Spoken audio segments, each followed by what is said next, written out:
The final official examination was approaching. Liang tightened the bundle of his belongings and stepped into the first rays of dawn. Behind him, the simple village faded as the morning mist enveloped the fields ahead. With each step forward, his resolve grew stronger. Beneath the jade sky, the soft chirping of crickets greeted Liang as he entered a meadow, where a young woman was caring for her cows by the brook. The warm glow of the setting sun illuminated her figure, making her appear tranquil and almost like a part of the landscape itself. He paused, noticing the young woman sitting alone by the water. Her hair fell in soft waves, partially concealing her tear-streaked cheeks. Liang hesitated, but couldn't ignore the sorrow reflected in her expression and the rippling stream. As Liang drew closer, he knelt on the grass and offered a piece of bread. Their hands nearly touched, fireflies glowing in the gathering dusk, as her guarded sadness transformed into cautious gratitude. The next day, Linner invited Liang to sit by the stream, where she revealed a secret that left him stunned. With a voice trembling with emotion, she shared her true origins as the daughter of the Dragon King and explained the price she had paid to live a mortal life. As she spoke, she handed Liang a folded letter, her delicate fingers lingering on the paper. "Please deliver this to the South Sea," she pleaded, her voice a mix of hope and sorrow. Before Liang arrived in the capital city, he crouched by the vast lakeshore, where the stars were mirrored in the calm waters. He placed her folded letter on a rock and watched as ripples shimmered outward, as if carrying her words to a distant magical realm. The distant bells from the city's imperial hall interrupted his thoughts. Exhausted and defeated, Liang collapsed onto the stone steps, his scroll slipping from his hand. The grandeur of the city loomed around him, indifferent to his failure. Days later, mist rose from an expansive lake, revealing a palace of jade emerging like a dream.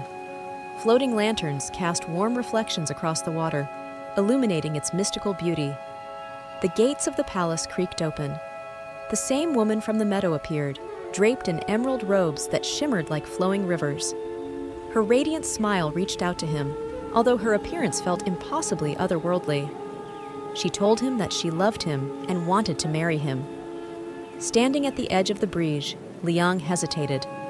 Her outstretched hand seemed to offer everything he had ever wanted, but doubt filled him as he looked at his simple robes. Without saying a word, he turned and walked away, his figure vanishing into the night. Linner stayed by the lake, her hand slowly dropping to her side. The palace lights dimmed, their glow fading into the rippling waters that mirrored her unspoken sorrow.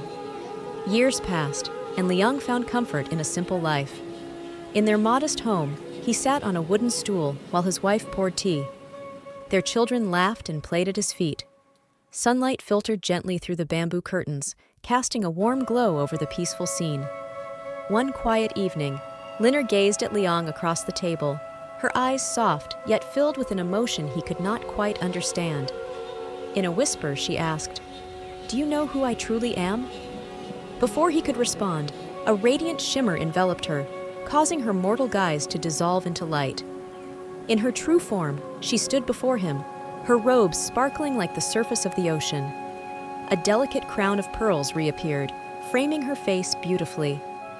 Liang stumbled back in shock, his teacup clattering to the floor.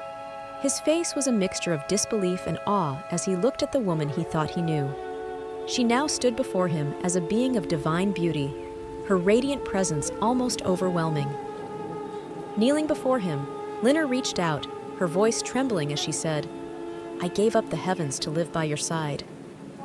Her words carried the weight of eternal love, a bond she had chosen over her celestial destiny. Their children, wide-eyed and filled with wonder, inched closer. One reached out to touch the intricate golden embroidery on her robe and whispered, "Mother?" The recognition in their innocent voice softened the moment, grounding the divine in the mortal. In the days that followed, Linner often sat by the stream near her home, gazing up at the sky. Occasionally, she would see the faint silhouette of a dragon drifting through the clouds, serving as a quiet reminder of the celestial realm she had left behind. In the distant South Sea, the Dragon King sat on his coral throne, holding a glowing pearl that mirrored Linner's mortal life. His expression fluctuated between pride and sorrow, as he mourned the daughter who had given up immortality for love. As time went on, their story became legendary. By the village fire, an elder would recount the tale of the dragon princess, who chose love over the heavens. The children listened in awe. Thank you for their watching. imaginations ignited as the distant lake glimmered under the moonlight. On a starry night, Liang and Linner sat together on a grassy hill, her hand resting in his as they gazed at the sky above. A faint shimmer of scales adorned her cheek, a mark of her true nature. However, in their quiet closeness, their love shone brighter than the stars.